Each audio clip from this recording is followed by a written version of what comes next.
I broke actually both my knuckles in the first fight, so I had to fight 4 more fights. So I had to change my game plan. And download the AllStar app. Make your picks for UFC fights, challenge your friends, level up and win prizes. Link in description. Get it now. I want to start with 2016 IMMAF World Championships. Let's talk about that. I think that's something that if people know about it, they would understand who you are as a fighter more, right? Because I saw some of the names that you had to go through to win it. yeah, And it's pretty insane. Just talk about that whole experience of the IMMAFs. yeah. So IMMAF was an amazing experience. I was, I think, 6-0 before, but I think the experience I gained from the IMMAF, fighting 5 times in 6 days against all like the best in the world, like set me up for the pros. And I did, like you said, fought some very good names. So I'm glad I got that experience. It made the pros a lot easier. The fights are pro, and fighting 5 times in 6 days was the experience itself. Yeah, that's what I'm saying. 5 times in 6 days. And, you know, a lot of the fights, you got to spend the whole time in the cage. You know what I mean? A lot of experience, right? Yeah. You know, people talk about experience, but when you spend all 3 rounds in there, that's experience, right? Yeah. Also, you're cutting weight. Yeah. People don't see that. And obviously the injuries, because you always end up having injuries. I broke actually both my knuckles in the first fight. So I had to fight 4 more fights. So I had to change my game plan. And so it was a very good experience. I think now, thinking about it, 1 fight is nothing compared to having 5 in 6 days. With broken hands. Yeah, with 2 broken knuckles on each side. Jesus. But, yeah. Now, how did you guys keep that under wraps? Like, how did you keep the hands from not swelling up too bad? So straight after the fight, I used to go ice him straight away. But I had to just change my game plan. Instead of striking, I had to wrestle a bit more. Yeah. But it was a good experience, a very good experience. Well, you know, you get to kind of improvise. That's the one, yeah. You know, react Yeah. to like what your opponent's gonna bring Yeah. to you a little bit more 100%. because you pretty much have like a handicap, Yeah. right? Yeah. And now as a pro, you've had a bunch of fights. Yeah. Do you think that experience of fighting injured like that has helped you in a lot of your fights? Yeah, 100%. Because you always go into every fight injured. No fighter goes in there 100%. So the experience I got from there being injured, obviously I have to improvise. And some of my pro fights, I've been injured in camp, but you just get through them, and that just helped me because Yeah. of the experience from the IMMAF fights. Yeah, it seems like certain fighters where they just have like a perfect record and they have like all first round finishes, they really haven't gone through the adversity that you need to go through, right? Yeah. Like Muhammad Ali, I think he said the same thing, that I've been through, I've fought, I've had my jaw broken, and I'm a lot more experienced. I've had the same now, a few losses, some good wins, so I think I'm quite experienced now. Oh, for sure, you are very experienced. And you know, in that tournament in the IMMAFs, you beat Nathan Kelly, who's become a pretty decent prospect in the PFL, and you beat Mohamed Naimov, who Yeah. was recently signed by the UFC, who Yeah. is a monster. I Yeah, think he's yeah, very good. yeah. And you beat both of them. Yeah. Like yeah. when you see guys that you beat doing well right now at like 2 major promotions, what's in your mind? To be honest, I just don't look at that. I just think about myself and look at my future. But I'm glad, obviously, they're good names. I got wins over them, but it doesn't really bother me. You know, I just think about myself and my future. Yeah, because some fighters will tell me like, you know, if I lose to a fighter, I want them to have the best record after me, or if I Yeah. beat a fighter, I want them to have the best record after Yeah. me. For you, you're just like, I'm not even thinking Yeah, about those. like the losses obviously are a bit different. I look at them and think, what could I have done? But the wins, I win and on to the next one. That's And- my mind, my thought. And you've fought for like many different promotions. Yeah. And these are not like really small promotions either. Yeah. Like they're kind of the major promotions Yeah, in Europe. yeah. Like how did you get all these fights? So like my first pro fight was for ACB. They come to Glasgow. So I think ACB I've done Brave, Cage Warriors, now OKTAGON. So they all big shows. But again, like I'm glad I've had that experience early on. Like my first fight for ACB was a massive show in an arena in Scotland. So now fighting in arenas nothing new for me. Yeah. So I'm glad I've had them experiences early on. Yeah, ACB, yeah, they were putting on some major shows at that time, right? Yeah. Like 20 fight cards. Yeah. You know, So I fought in Scotland, Manchester, Sheffield, and then Dubai. Okay. So they were my first pro fights, ACB. Yeah. Those are. And those it's a tough organization to fight in. because you're fighting guys that sometimes nobody knows who they are, No. but they're fucking good. Yeah. It's exactly like some of the fighters in the gym. Yeah. You don't know who they are. You spot them like, who's this guy? Yeah. But I'm glad, like you said, it's all experience. Oh, for sure. And your record right now is 11-3. 11-3, right? And I noticed that, every time you do lose, you bounce back Yeah. real strong. You know what I mean? Talk about the losses and how they impact you, Yeah. and negatively and positively. Yeah. I think you always learn from your losses, but I think for me the main thing that I learned from the losses, going to every fight prepared. Some fights, because of COVID, etc., I weren't training properly. So now, that's why every camp now I'm here. If I lose when I'm training 100%, it wouldn't bother me. But when I'm like giving 50% in training and COVID and the fights on and off, and I lose, then I know like I haven't given everything. So now I think give everything in camp, and whatever happens, happens. And how long have you been coming out here? Like, how many times have you done camp here? So I started with Frank and George. Well, it was actually George in Tiger. Yeah. So that was in I think around 2016. Okay. So I've Early been coming. days. Yeah. Obviously that was at Tiger. Yeah. So I was at Tiger. I've done a few camps at Tiger, and then obviously when they moved to Bangtao, now I'm out here in Bangtao. What is it about George and Frank that led you to, kind of follow them wherever they went? I think is the coaching and the teaching is world class for me. The techniques, obviously, and they're just very good people. They're very good to be around, and they've helped me out a lot. So I'm just grateful. Yeah. And obviously the coaching is amazing. So that's the main thing. Yeah, when because you've been learning from them since, like you said, 2016. This was even before they were like known as anybody. Yeah. So when you do see them like coaching Volk and Yeah. like what is it, helping Izzy and City, Yeah. all that stuff. Yeah. Like, and you're like, oh, those are the dudes I learned from too. Yeah, I mean, like, so it kind of gives you some confidence. 100%. It gives you a lot of confidence knowing that they're coaching the best guys in the world. Yeah. So we hopefully want to follow in their footsteps. But there must be some sacrifice that you have to make to come out here every camp. You know what I mean? Because it's not cheap to be Yeah. out here in Yeah. this beautiful island. We're Yeah. on the beach right now. Yeah, You know, yeah, doing an yeah. interview. Like, what? Where have you done interviews on the beach? Yeah, Like, never. no, First time, that's what I was just saying before, yeah. So, But of course there's sacrifices, even like spending time with family, and obviously it's not, like you said, it's not cheap, so, but it's got to be done. It's Yeah. got to be done. For sure. And like 2016, you get here, you start working with Frank and George and Tiger. Obviously they're having their own gym now, and you're over here with them. But like skill development wise, throughout the years, 2016 to now, it's like, man, that's a long time, Long time, of training, right? Coming out here. What do you think of, how far you have progressed with the training that you have gone through here and also back at home? Yeah.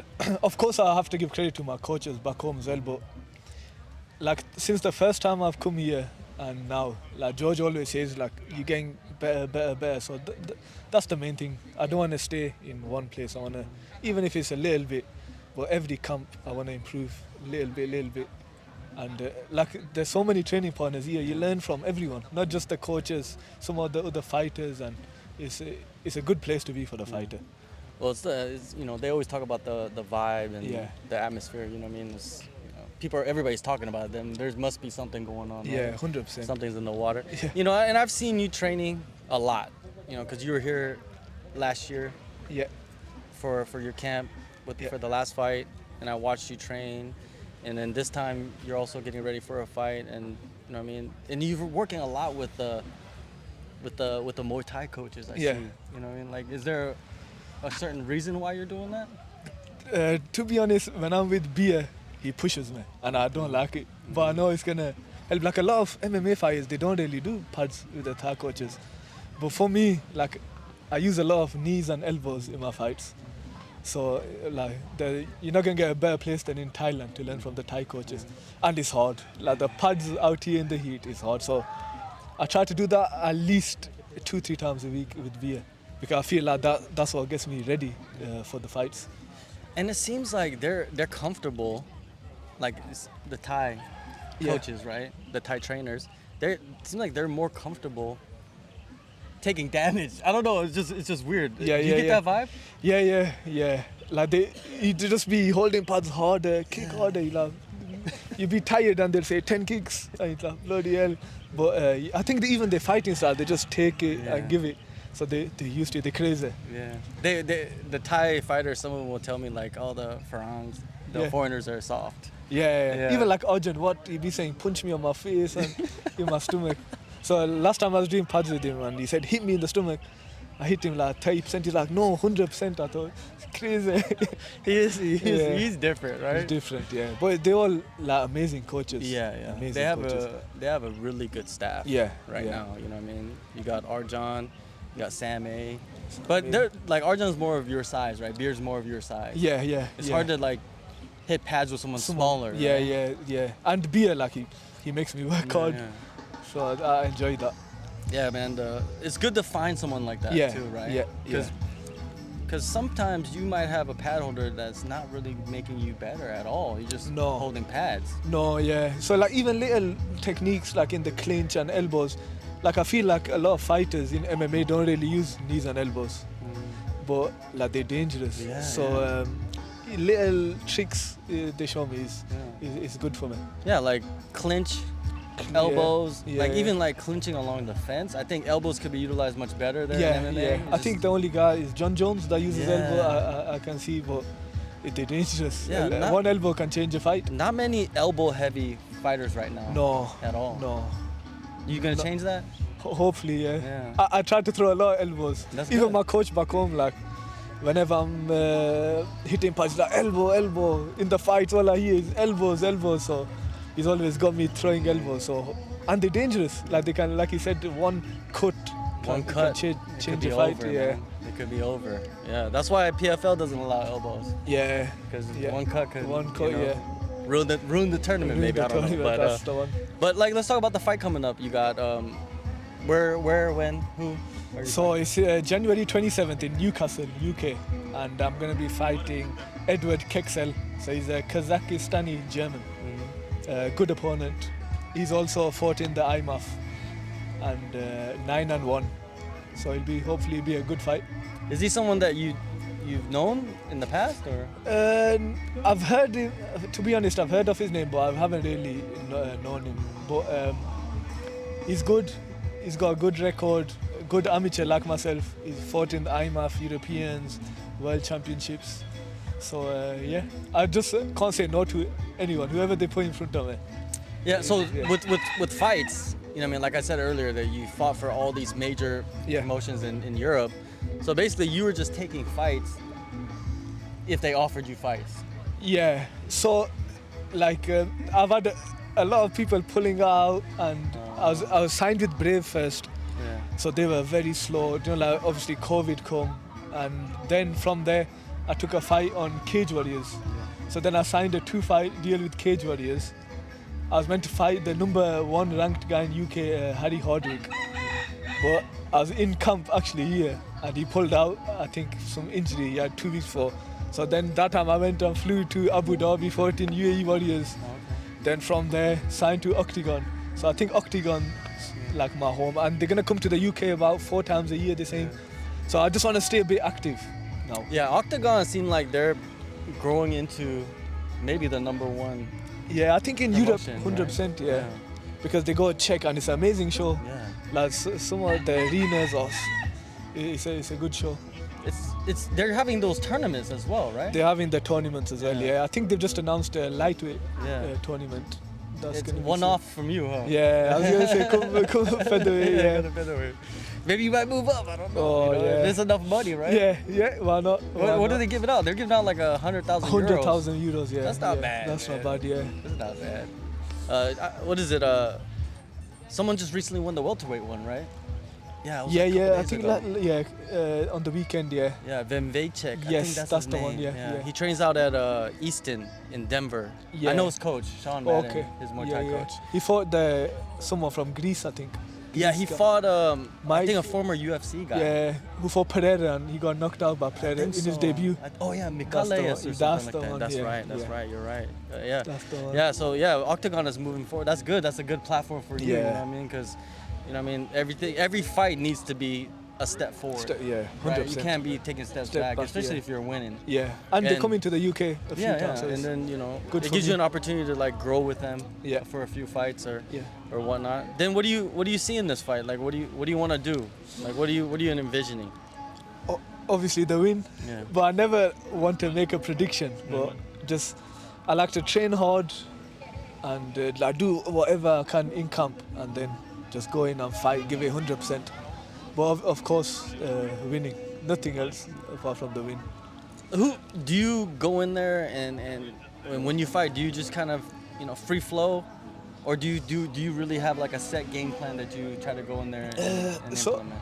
I do have a game plan, but I do free flow a lot as Yeah, well. yeah. Like obviously it depends on my opponent. If he's a striker, if he's a wrestler, I'd like we'll have a little game plan, but I like to free flow as well. Yeah. But I leave that to my coaches, so Yeah. they'll say, look, this is a little bit of a game plan, but then I just do my own thing in there. So you do your part here. Yeah. They're doing their They part do there. their part. You guys come together. And we mix it up. Yeah, you that's mix the it one. up, and yeah. next thing you know, first round knockout. Yeah, yeah. you know, That's the something one. like that. Because you Yeah. do have quite a few. Yeah, but know, every fight, finishes. yeah, I obviously go for the knockout, Yeah, but yeah.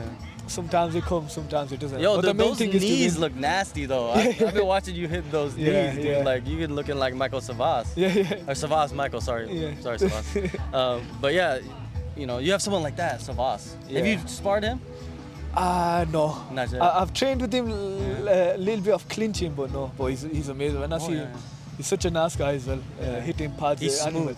smooth. Yeah. When Yeah, I you guess see him hitting you're an pads, MMA fighter, so Yeah. sparring would be something that Yeah. probably So would I happen. actually went 2 weeks ago to the Thai boxing sparring.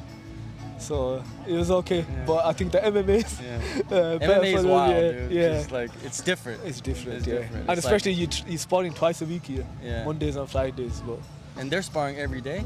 and they spar, Yeah, I think they do a every few day. rounds every day. They train like 6 hours a day. Yeah, in And the spar morning. every day. Yeah, spar crazy. crazy. Yeah, I But think that's why it's they're so just- used to it. Yeah. They're just so comfortable Yeah. in there.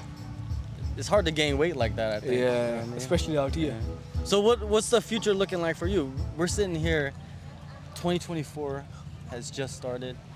Where are we sitting at 2025 at this time, you think? Hopefully in the same spot, Mm-hmm. but in the UFC. Okay. Inshallah, that's the plan. All right. The UFC is the goal. So you wanna maybe go into like the contender series or maybe just get signed, you know what I mean? When they come to Europe. Yeah, anything. Yeah, Any but, way to get in. Yeah, anyway, but for me, it's always since I've been younger, UFC has been the goal. Yeah. And the featherweight division is pretty. Yeah, There's some the crazy matchups in there. Yeah, the featherweights are stacked at the moment. I think featherweight and lightweights are always. Yeah.